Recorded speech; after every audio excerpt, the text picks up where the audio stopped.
Attention food lovers, have you been to Nana's Bistro yet? If not, you're missing out. Nana's Deli has just unveiled their newly renovated dine-in space and it's ready for you to enjoy. The updated menu has all your favorites plus a new star, Foods Are Flats, served with every salad, sandwich, or grill order. But let's not forget the classics that made Nana's famous. Their mouth-watering tuna, legendary sloppy joes, hearty soups, and that unbeatable pastrami sandwich. This is comfort food done right. And with Passover around the corner, Nana's will have plenty of delicious holiday favorites ready for you. Got a special occasion? Nana's Bistro is perfect for private events, birthdays, anniversaries, or just because. You name it, they'll make it unforgettable. Since 1981, Nana's has been a tradition, and they're still going strong. And if you're in Jersey City, you already know Nana's is there too, bringing their signature flavors to your neighborhood.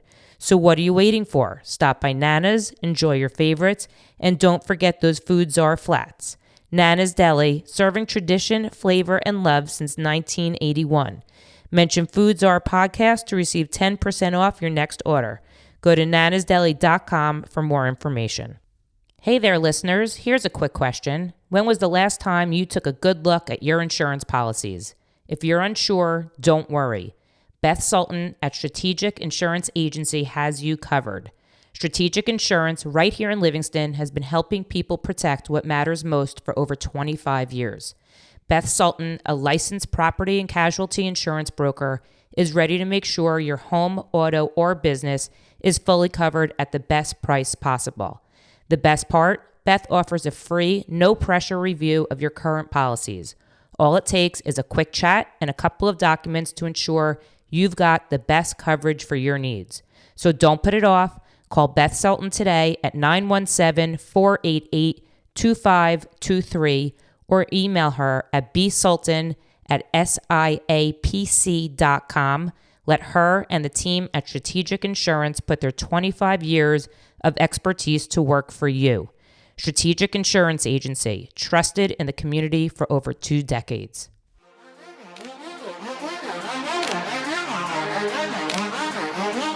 This is Behind the Counter. Behind the Counter. With the Food Zone.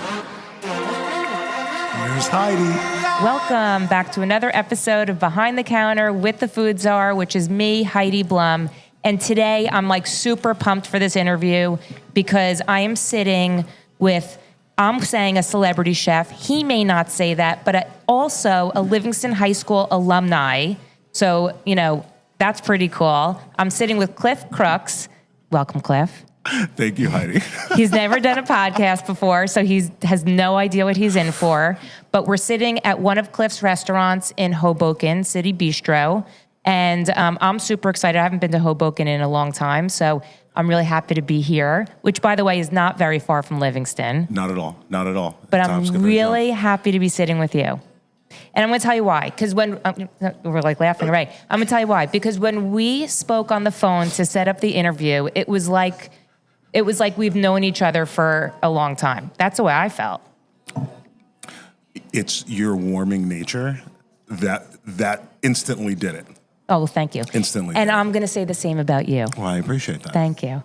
Okay, so let's get into Plus it. the heads-up email from Tara Pocatello going, hey, listen. That's right. Exactly. Thank you, Tara. She's going to be very happy. She's a huge fan of yours. So before we get into the celebrity chef part of Cliff, let's talk about the Livingston part of Cliff. Which is more important. Well, it's all important. It's the foundation of what makes you you. Very true. Yes. Okay. So let's start from the beginning. Not when you were born beginning, but your childhood in Livingston. So let's talk about... I was going to say first the earth cooled and then the dinosaurs came and they got too big and fat and they turned into oil. Or was it the Big Bang Theory? Yeah. Wow. Beginning Livingston High School. Livingston obviously is a huge part of every single core memory. My parents moved us to Livingston 8th grade, middle of 8th grade, or maybe after first marking period.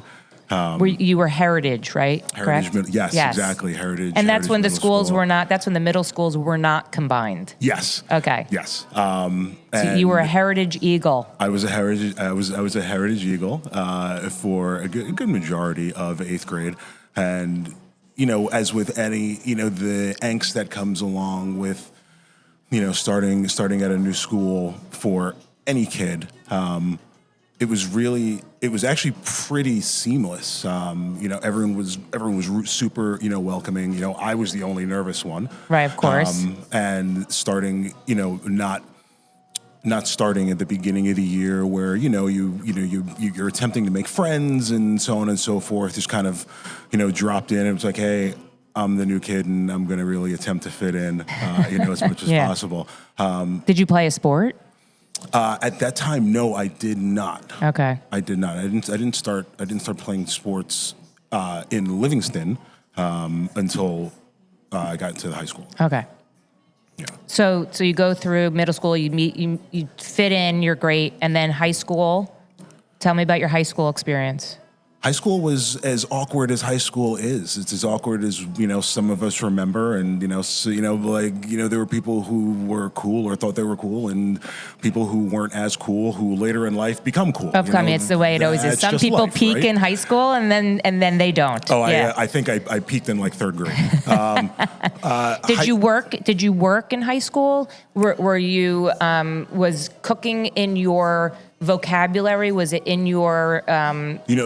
being in the kitchen and eating was in my vocabulary. Cooking as, something that I wanted to do with my life was not. Okay, so where would you eat? Let's talk about that. Let's go through Livingston restaurants that tickled your fancy. Oh, wow. At that point, I probably consumed the vast majority of my calories when not at home at the Ritz Diner, Nana's Deli. Still there.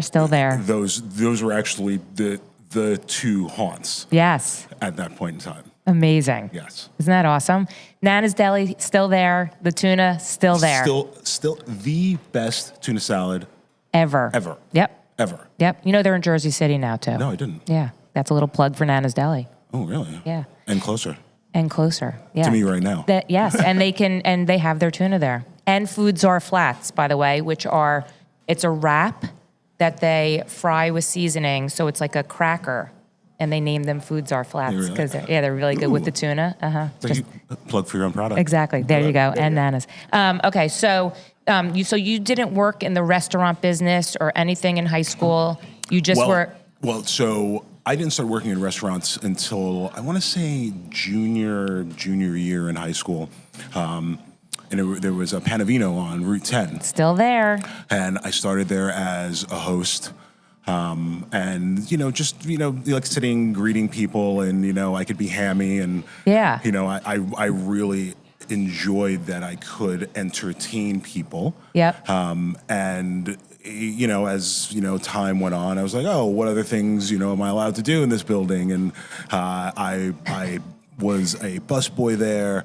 They allowed me to bartend like all the really crappy bartending shifts where like I was tasked with counting inventory and like making, batches and so on and so forth. Right. And waiting, and then I waited tables. I didn't touch anything in the kitchen at that point in time in my life. You were just a high school kid and it's a job. Yeah, exactly. Yeah. But I really love the environment. Right.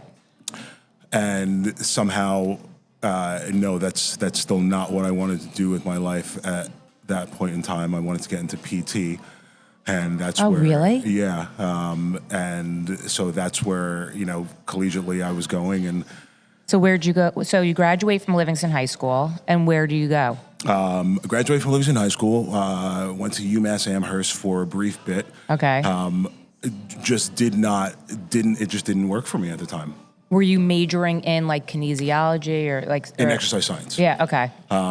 It didn't work. Things happen in life. I ended up coming home. Took some classes at Rutgers. Switched majors. To poli-sci. Oh my God. Okay.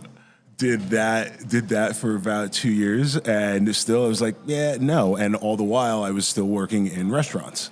So as like sort of just a job, or were you starting to sort of? I was at that point. I had started to realize like, wow, I'm really interested in this. Yep. And what do I like the most about this environment? Okay. in order to try to make a living off of. Sure, right. Like, are you like, am I going to be a host? Am I going to be a bartender? Am I going to be a server? Right. Exactly. Oh, well, and you know, host, bartender, and server. I mean, like, in any you know, parent, you know, as with my parents were like, yeah, no. Yeah. Yeah, absolutely. That's not what we see in your future. That's not our vision for you. That's not what we've invested in. Yeah.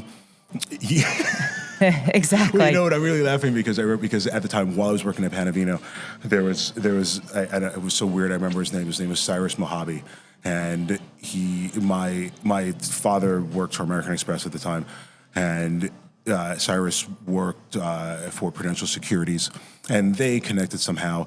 And while I was working, you know, in restaurants, my dad was like, "Listen, I want you to go and talk to this guy." And I'm like, "Oh, come on!" I'm like, "Why am I going to go talk to this person?" He's like, "No, he's got an internship for you." You know, all this. Yeah. So I ended up going down to, I want to say it's all the way downtown by like Wall Street where the offices were. And, you know, like I'm a young, dumb kid. Yeah, totally. You know, sitting there and, you know, and talking to all these, you know, older guys, you know, at the time who I thought were older. They're probably like 40. Right. Or just, you know, like there was a lot of buzz and a lot of excitement and everyone, you know, screaming and like, you know, people grabbing me to do, you know, basic, you know, tasks and try to go get me coffee and try to introduce me to the guy Cyrus had my back. He wouldn't let anyone. Oh, okay, that's good. He wouldn't let anyone totally take advantage of me. Only him.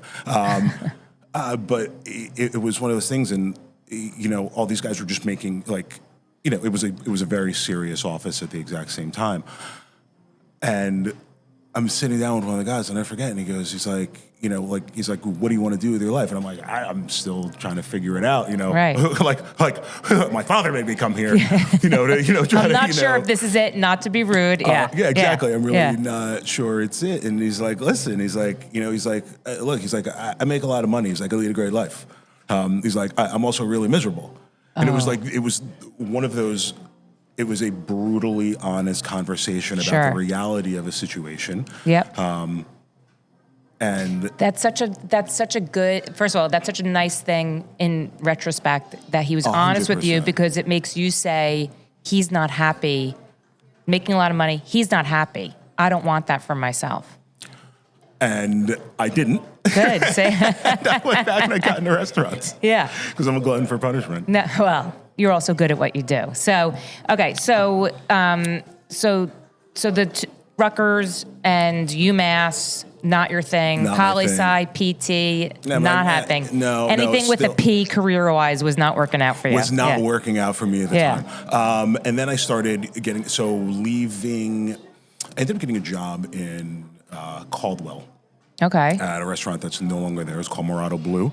Okay. And one of I bartended and I served there, and how the whole culinary thing started is actually it's the nuttiest story. So I would bartend weekends, and Sunday shift was slow. I was new, so that was my shift, right? So the chef at the time, young guy, maybe 20, somewhere 27, 29, talented guy, would go out like any other 27-year-old on the weekends and, have a couple too many and leave himself really unable to perform any sort of task the next day. He'd come in banged up. Oh, completely bad, just out of his mind still. And, people would order things and I'd go back, and his name was Gabe. I'm not going to give a last name, although I want to because it's pretty funny. I'm like, Gabe, like, these people are still waiting for food. And he's just kind of like, just out of it, like sitting in the office. And he's like, you make it. And I'm like, fine, I'll do it. Like, talk me through it. And where the office was, it was like a straight shot, like right on the line, the hot line where all the stoves and everything, resides. And he's like, all right, add this, add that, blah, blah, blah. And I would bring it to him. And he's like, oh my God, this is horrible. Do this, do that. And maybe he'd, get up and make half of it and then go sit down because he couldn't stand. Those poor people. So it was this gigantic, comedy of errors at the time. Once the owner found out, he didn't think it was funny at all. Yeah. But that's when I was like, oh wow, I really enjoy this. So this went on for no longer than maybe 6 weeks, and the owner got wind of it and laid into the both of us and took me aside. He's like, listen, if this is something you really want to do, you're going to come and work with me. So that restaurant, Marado Blu, was across the street from another restaurant that he had. So then for the next 8 months, I went and I worked with him and worked with his uncle. And they, attempted to teach me some culinary basics. And this is also old school back in the day. Oh, so, sure. Uncle Luciano would he made all the pastas and just worked pasta station. So it was me and this elder Italian gentleman who, and this is again back in the day, had his Marlboro 100s who would smoke and cook at the same time. Totally. And it was this weird situation, but you don't know any better at the time. No, and probably no recipe list. It's just you throw this in, you throw this in. There are no recipes. Does it look good? Does it feel good? Yeah. Right. Okay, taste it. Does it taste good? Okay, great. Go scratch.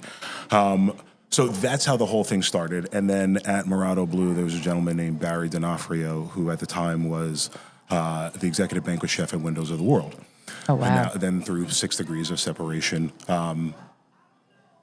he knew another friend, and I would go and I would work with, not work with Barry. Barry had better things to do, but all right, if you want to come and see how a real kitchen works, you're more than welcome to come out. That's amazing. So I would go and work there for free and just, How old were you about at this time? Oh, wow. 21. Wow. And really just gain that experience that I look back upon now and say I'm getting this experience. At the time, I was just like, wow, this is cool. This is totally. Awesome. And a bunch of, people refer to, cooks in the kitchen as this pirate ship. And at the time and back then, it really was, I was this, 22-year-old kid with these really just older, disgruntled gentlemen who had some serious ability. Yeah. To a point. Sure. So, they were able to, of course, a low person on the totem pole. They were able to teach me a lot of things, some right, some wrong. And, and Barry would come by and be like, who showed you how to do this? And I'm like, so-and-so over there. He's like, stop. But stop. And I would go over to them. He's like, stop. Just everyone stop. And just got, just continued to develop more experience and so on and so forth. And that's amazing. So did you end up... That's the long version of how the whole thing started. So did you end up working at Windows on the World? Or is that just sort of where you got for free? Yeah. So now you're like, okay, this is what I want to do. I love this. I'm good at it. I'm passionate about it. I'm having a good time. I don't know if I was good at it. I really enjoyed it. You wanted to be good at it. Someone else had the patience in order to teach me more. Yeah, okay. And then I worked at Marado Blu for, at that point, maybe a year and a half. Okay. Did you become the head cook? I did. I was the head cook at Marado Blu, very small crew. Then I moved out to LA. Oh, really? Yeah. For almost 2 years.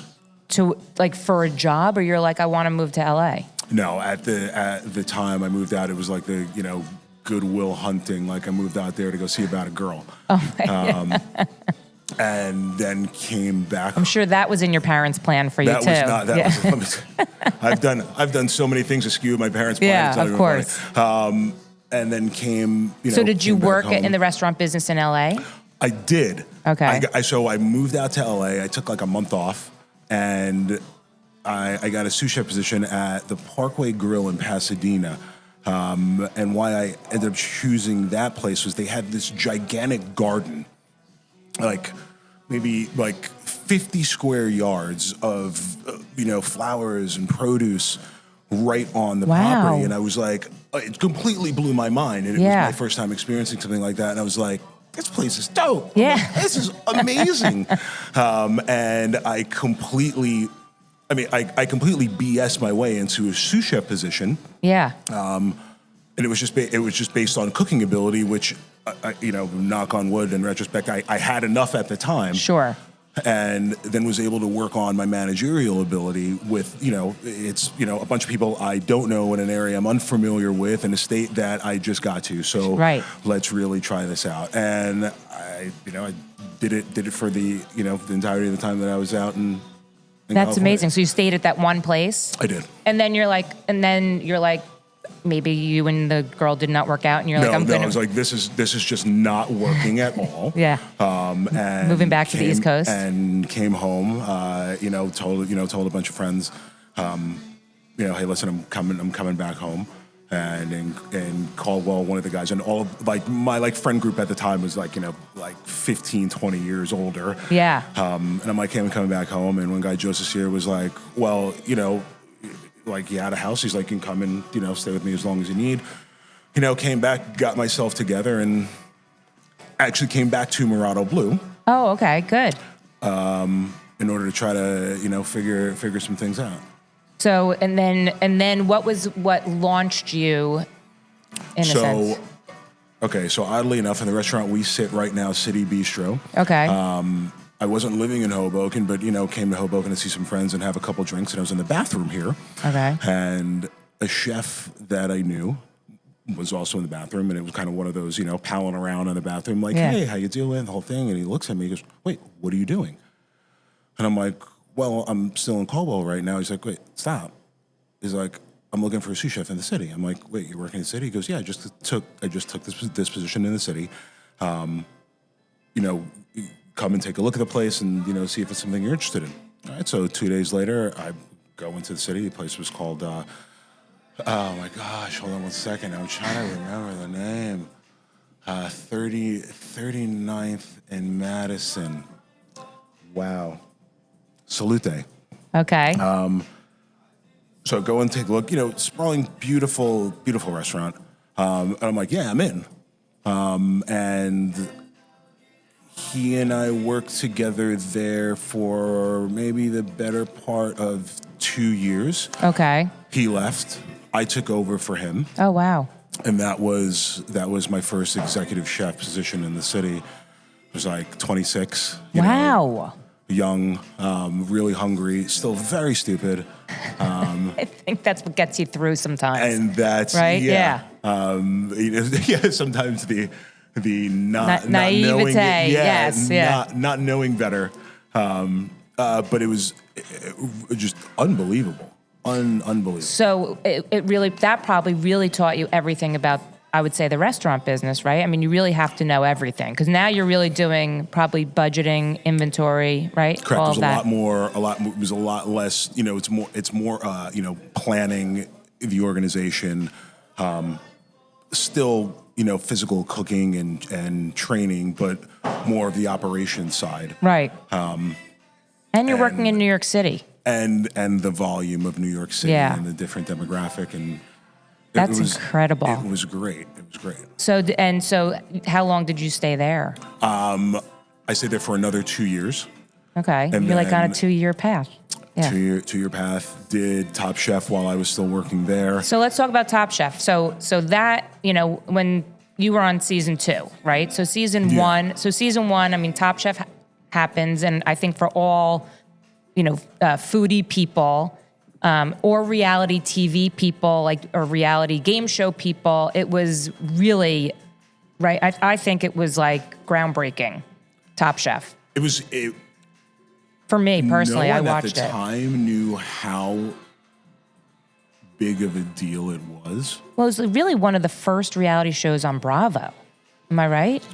It's a quote. I don't 100% know, but I don't 100% know either. Yeah. I'm going to say it though. I'm going to say it with authority. I'm going to go with that too. But I think, but that was like, to me, one of the first real cooking shows that I watched that really held my attention. Reality-based cooking. Yeah. Oh yeah. I mean, that to me, I think was the first. So season 1, did you watch season 1? I actually didn't watch season 1. Okay. And then when I got the call that I was going to be, that I was, So how did season 2 happen? So do you audition? Does somebody tell you about an audition? So the event coordinator at the restaurant at the time actually submitted me. Okay. For it, and I was like, "What is this? I don't know about this." And then I got the call to go down for an interview, and it was right in Union Square. Right. Go down there and, you have a couple conversations and really, it is what it is, and you don't think of it ever again. And then I got a call, and it was like, did you have to cook for them, or they just...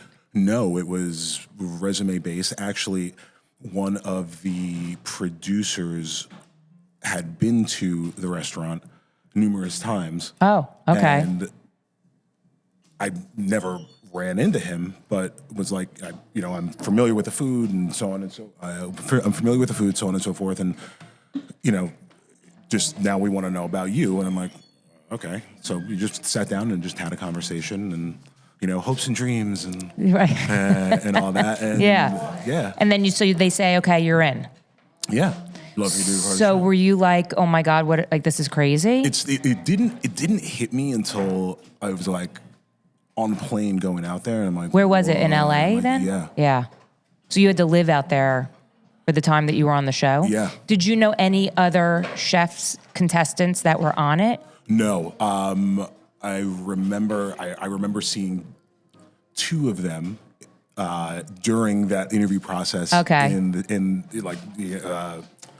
During the interview process in the city, but no, none of us knew each other. That's so wild. So you show up for like the first quick fire. Oh my God, I'm pulling the words now. So they're like, this is the first episode. So you go to the first quick fire. Were you like, what's happening? Like, I mean, that seems so intense. It was intense because you don't realize the constraints in terms of lifestyle that you're putting yourself into. Well, I think probably the schedule's intense, right? The whole thing, yeah. You're living away from home. You're not working. It's less about the living away from home. It's the schedule, the lack of communication. Like, that's interesting. You're in a bubble and shut off from the world, and because you can't have your phones, really. Yeah, no phones, no, not even a newspaper. Oh my God. And how long is the process? Do you remember, like from the first episode to if you make it to the finals? Do you know? The whole thing, 12 weeks. That's a lot of time. Yeah. I mean, I guess you get you get notoriety, right, from being on the show. But true. But that's a lot of time. So did you enjoy the experience? At the time, I probably didn't enjoy the experience as much as, after and maturing, really, really enjoying and being grateful for the experience. Do you remember, did you ever win a quick fire? And Yes. did you ever win the elimination round? Yes and yes. Do you remember what the which dishes? Ones? No. I was gonna say, do you remember what the dishes were? No, I don't. Okay, well that's no fun. I guess I'm gonna go back to season 2. You're also making an assumption that my memory is that good. Okay, sorry. I know they're like on season like 43. By the way, I don't even know, but okay. But you can go back. We can go back. I can go back. I can go back. After Top Chef, do you feel that elevates you to another level because of the exposure you had on television, or was that not even something you even thought about at the time? It wasn't something I thought about at the time at all. I literally did it, came back home, and it was, back to business as usual? Yeah. Okay. So do you now get into the whole Food Network gig, like Chopped and what is it, like Guys Grocery Games? And Not at all. Okay. Not at all. So I left the restaurant that I was at. I for some reason I wanted, a big box business education. So I went and I took a position as the chef de cuisine at Blue Water Grill. Oh, I don't know if wow. anyone remembers this back in the day. It's this gigantic monster of a restaurant. Yes. It's in Union Square. Yeah. They had the jazz. They have the jazz in the basement. I loved it there. I love it there. And that was a crazy experience. Just when was that? alone. Like what year? Because that's if to me it opened in the 90s. Gramercy 2009. So wait, 2006. I mean, it was a hot place. Yeah. Wow. The place was doing $23 million a year at the time. Wow. I mean, that's a pretty good move, though, for you, I would think, right? It was It's funny. I didn't take the job based on the restaurants. I guess the culinary footprint. No, Sure. I did take it based on the name, and I took it based on the company. Okay. And the size of the company. Who's the company that owns it? It was Be Our Guest. Oh, okay, sure. And they were just they. I want to think they were about to. I didn't know this at the time. Steve Hansen, who owned Be Our Guest, sold off a portion of it to Starwood Capital, and then they had this huge influx. Yes. And continue to open and open other properties and so on and so forth. Okay, so how long were you at Blue Water Grill? Almost 3 years. That's a year longer than your previous other stints. Now we're going from 2-year stints to 3 years. Yeah, and look at Cliff growing up. And that's baby steps, baby steps. And anyone who worked for Be Our Guest back, during that time, 1 year was like 3 to 5. It's kind of like I'm sure. dog Yes. years. Yeah. So that gives you now major experience to really handle a true Manhattan restaurant, right? From every aspect, I would Yes. think. Yeah. Yeah. So you go from Blue Water Grill to where? So Blue Water Grill, and then I used the term, I guess I had brain damage at the time. Okay. From operating that place. So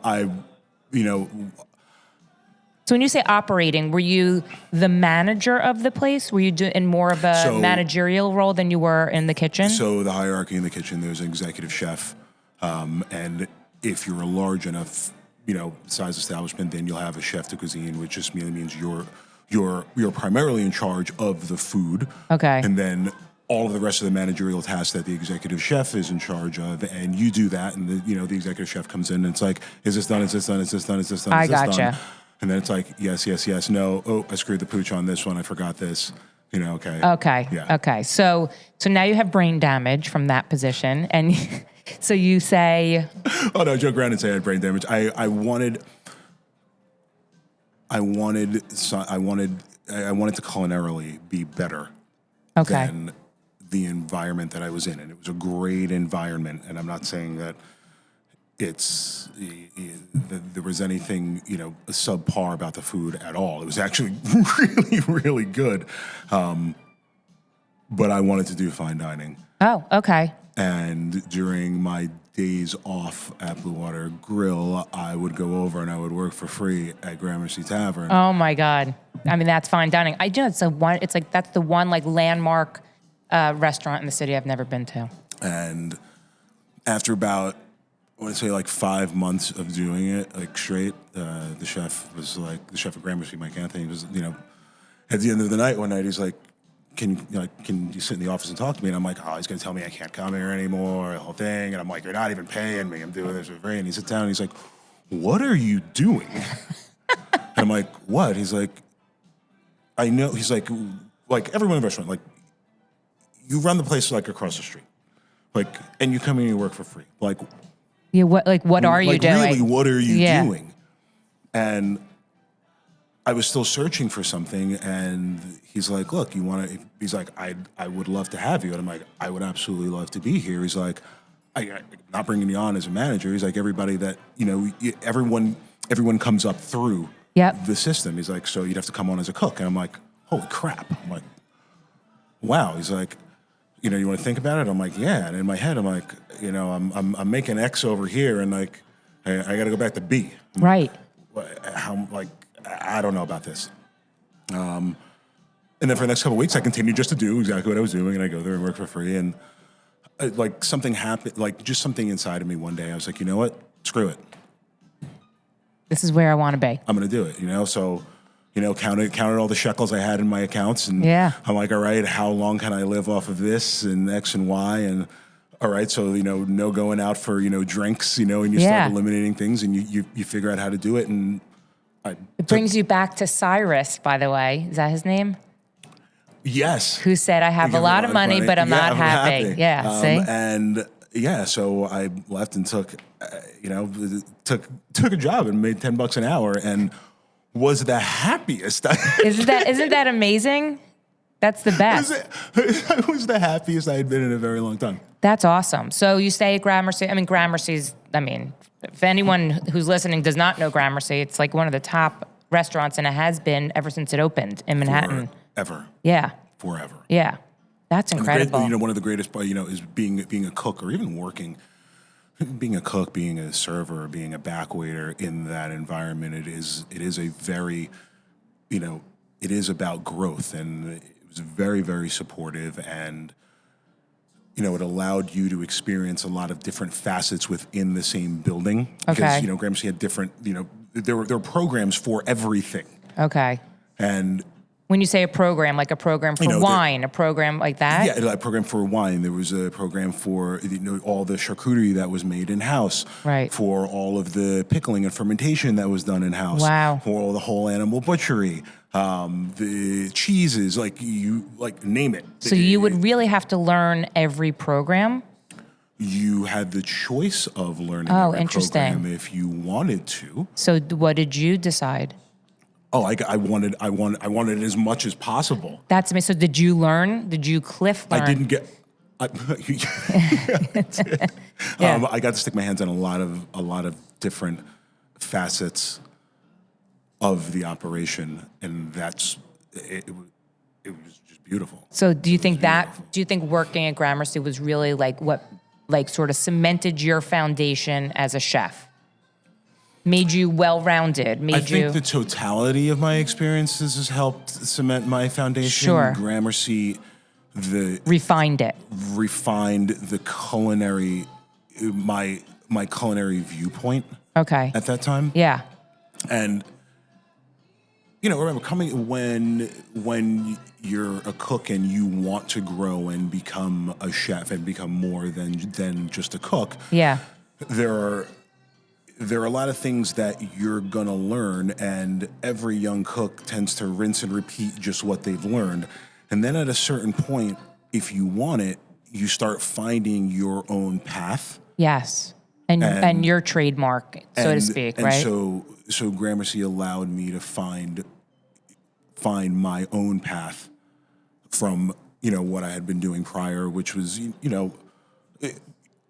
quasi rinsing and repeating, and Sure. I remember this from back then, and I could do a version of blah blah blah. And no, it allowed me to it cemented that, hey, listen, this is something that you obviously have invested a lot of invest a lot in, and you really want to do, and it really just opened up your mind, so to speak, to what you can really do. Sure. Yeah. Yeah.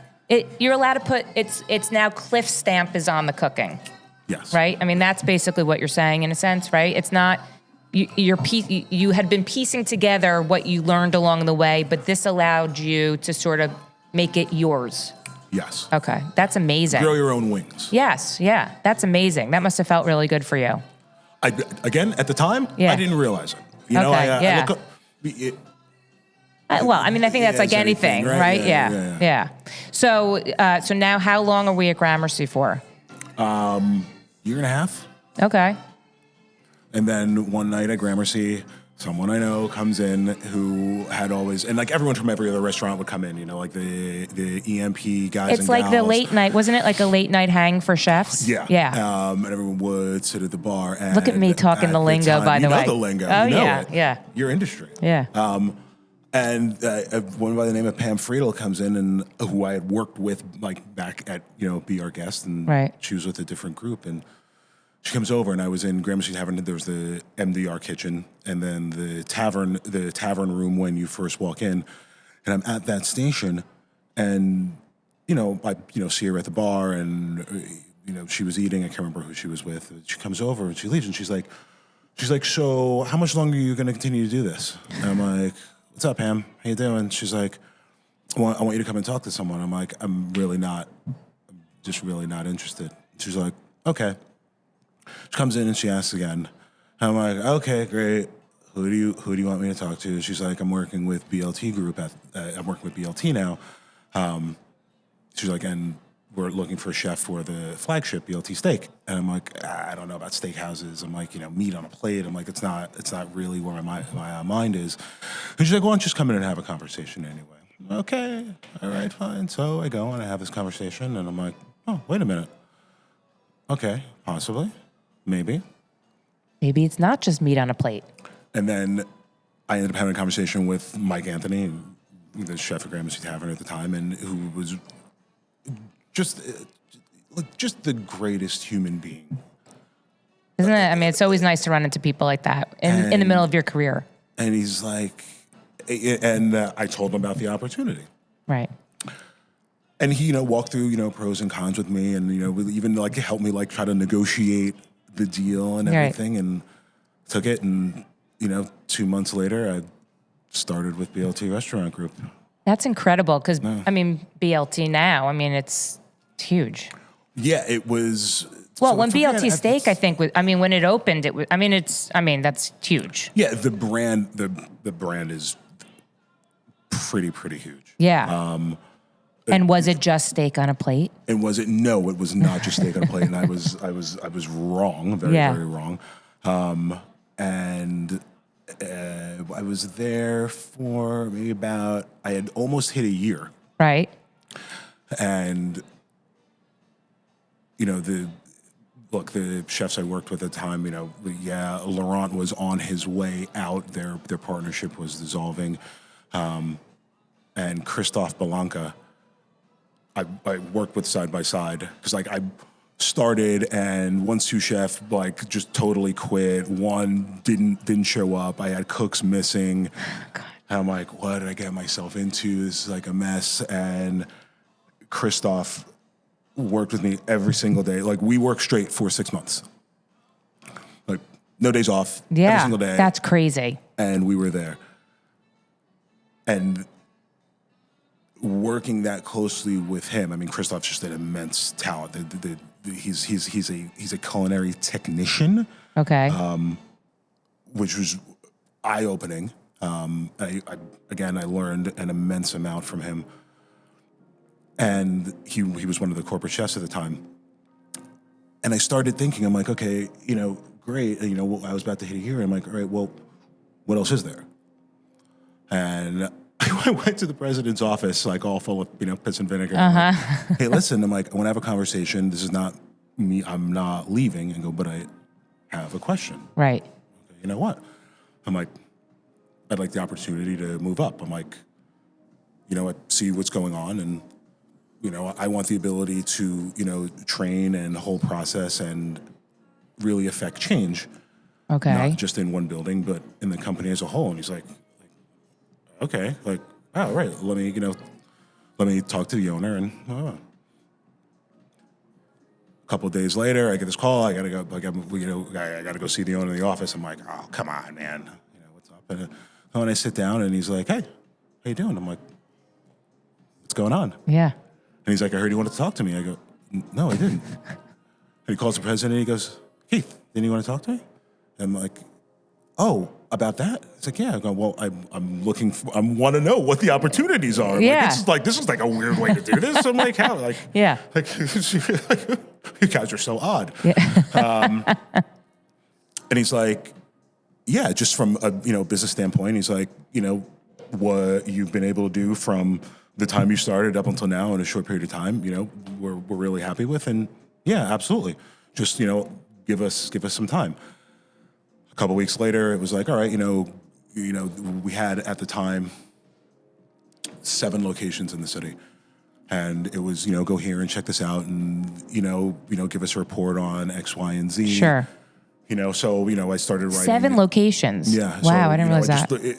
I can't remember how old was I? I was 31. Wow. Writing executive summaries like the verbiage means anything. Right. But it does, about what I'm seeing and, opportunity areas and so on and so forth. And a couple months later, he was like, okay, great. Find your replacement. I'm like, what? Okay. Hire your replacement. Took me 2 days. Yeah. But were you like, where am I going? Like, what am I doing? Or did they say, we now want you to do? They're like, we're going to move you into a corporate role. Oh. Hire your replacement.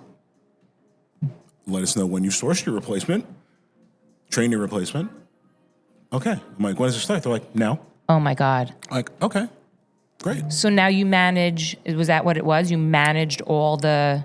So at that point, I was managing not just, well, there were there were a couple corporate chefs at the time, so I was helping. I didn't hold sole responsibility, managing not just the restaurants in the city, but then all the ones, we had 2 restaurants in DC, DC, Charlotte. I wasn't taking any plane trips at the time.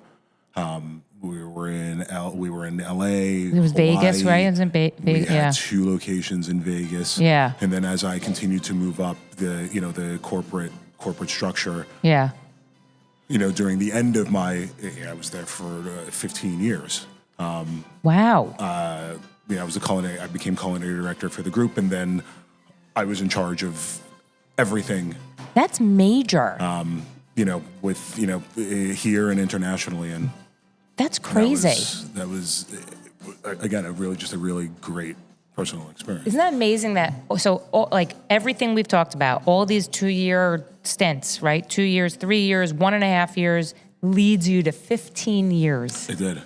That's crazy. Yeah. Like you finally found at the time, because you're not there right now, so I'm assuming at the time that 15 years was exactly where you needed to be and exactly like sort of the culmination of all of your entire journey in your profession. It is. The kind of hokey saying is, you are the sum of your experiences. For me personally, holds true. Yeah. That's amazing. So now, I guess does that lead us to like where we are now today? Yeah, which leads us to where we are right now at City Bistro in Hoboken, where we opened it up. Yeah. Yeah. So now you are. So tell me. So there's 3 restaurants under this partnership. Is that what it is? Yeah. So there's City Bistro, Johnny Pepperoni, and then there's a place called Stewed Cow. Stewed Cow? Yeah, Stewed Cow. So here at City Bistro, I mean, looking around, I think I'm gonna I want to come tonight. It's you just sit. It's cool. I mean. Yeah, no, it's a really warm environment. It's essentially a townhouse. It's a 3-floor complex. Yeah, so it's like here where we're sitting, there's a bar, and it's like American food, right? Like bar food, American food. Yeah, a little more American elevated than bar. Yeah. But yeah, so, dining room, large bar, first floor, private dining with private dining and a lounge on the second floor. Both of them have independent bars. So you can hold parties and stuff. So you can hold parties in either room, and then on the roof as well, where, it's the retractable roof. We close it during the winter. It's awesome. Pump the heaters in there and make it nice and cozy, ski lodge-esque. Really? That's awesome. And two bars on the roof. Amazing. So like on a Friday, Saturday night, that place is packed up there? Yeah.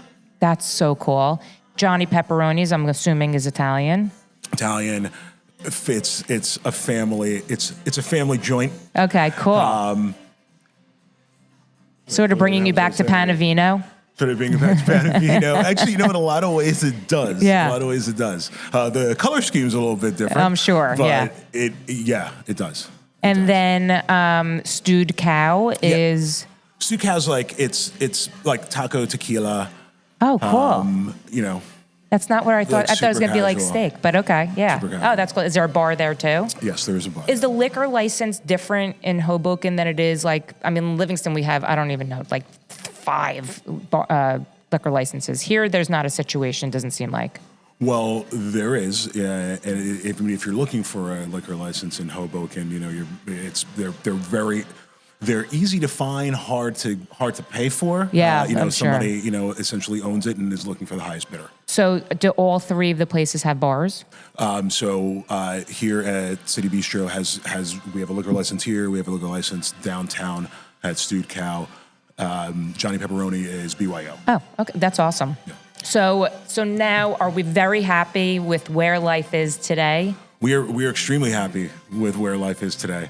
And it's really amounts to kismet, John Avaletta and I meeting and finding a lot of synergies and what we were both looking for personally and as far as business goes in order to make this connection. Sure. So that worked out.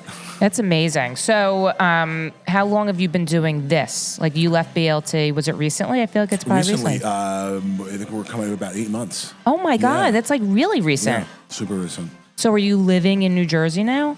Oh, I never left New Jersey. Oh, good boy, good boy. I never left New Jersey That's my Jersey time. boy. Yeah. I lived in Hoboken for a little over 10 years, and aged out. I got engaged, and then now I live in Weehawken. Oh, that's amazing. Do you have kids? Do I have kids? I've got a stepdaughter. Oh, that's nice. Who is fantastic. She's going to be 21 soon. That's scary. It's Yes. my wife has done a fantastic job. Just an unbelievable Getting job. her ready. Strong, powerful woman. She beyond. Yeah, that's the key. That's awesome.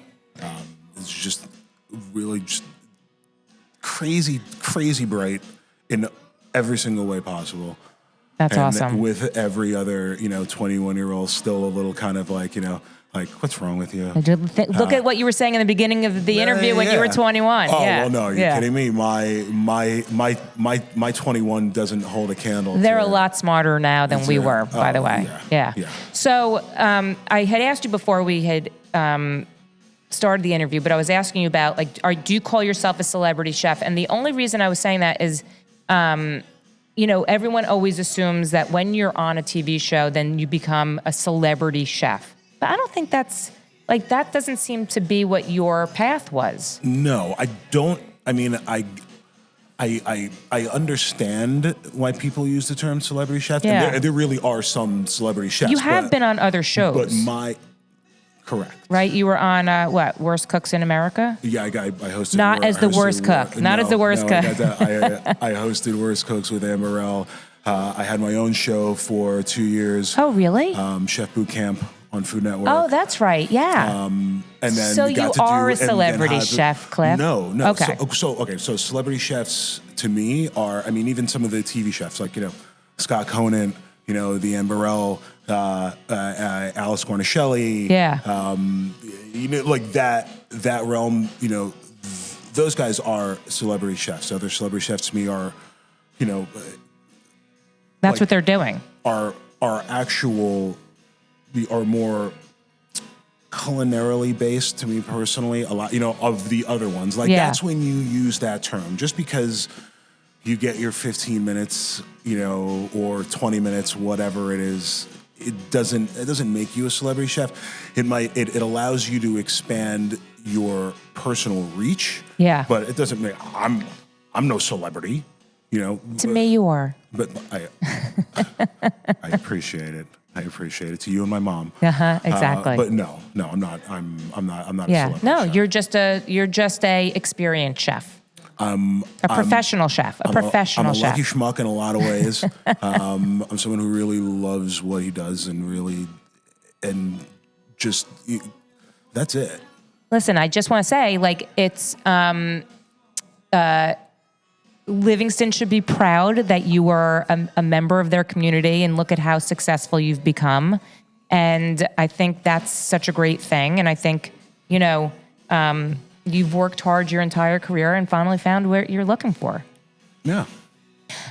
Cliff, I cannot thank you enough for sitting with me today. I think it's amazing. And I hope everyone that's listening, number one, if you're from Livingston, I'm sure you did not know that Cliff was from Livingston, because I didn't, and now I'm so glad that we met. Number two, if you are ever in Hoboken, come see him at City Bistro. Yeah. Or Johnny Pepperoni, or the Stewed Cow. Downtown. See, yes. I know it. I listen. But thank you thank you so much. This was awesome, and just meeting you is amazing. I feel like we're going to be friends forever after this. Well, good. I'm going to make you. You are. Good. I like it. Thank you. Thank you very much for listening to my psychobabble. It's very interesting, by the way. So thank you. If you are hearing this message, I want to thank you so much for tuning in. I'm truly grateful for you and this opportunity. The purpose of the Behind the Counter podcast is to bring food, people, and community together. I hope you'll return for more episodes and explore with me. I want to personally thank Fran Linnell of Design 68 for my amazing Behind the Counter podcast logo, and Travis Lohenberg for my awesome Behind the Counter music, and all the guests that take their time to sit and talk with me. I hope you enjoyed this episode, and if you did, please leave a review on Spotify, Apple Podcasts, or wherever you hear your podcasts. If you'd like to support the Behind the Counter podcast, please subscribe, share with your friends and family, and you can follow me on Instagram at Heidi Blum. If you have any feedback or stories that you want to share, you can email me at foodsarbtc@gmail.com.